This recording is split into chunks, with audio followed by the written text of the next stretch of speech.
হ্যাঁ, এখানে বলা হচ্ছে যে মুগ্ধ কি সত্যি মারা গেছে? দুইটা প্রশ্ন। মুগ্ধর কবর কই? জানাজার কবে হইল? উপদেষ্টা বা অন্য কেউ কবর জিয়ারত করতে যায় না কেন?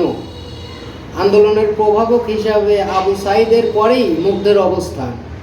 আন্দোলনে দ্বিতীয় সর্বোচ্চ ভূমিকা রাখা এই বান্দারে সবাই এমনি ভুলে গেছে কেন? মুগ্ধর ভাই হিসাবে পরিচিত সিদ্ধ বলেছে তাদের পরিবার থেকে কোনো মামলা করা হবে না। কেন মামলা হবে না?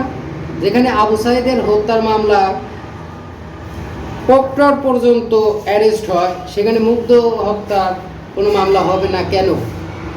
মুগ্ধ হয়তো আসলেই নিহত হয়েছিল, সেই সম্ভাবনাই বেশি, কিন্তু তাকে কে হত্যা করলো সেটা নিয়ে প্রথম থেকেই ধোঁয়াশা। মামলাই করা হবে না, এই বিষয়টা আসলেই কেমন যেন বলা হলো, তাই না? ধন্যবাদ।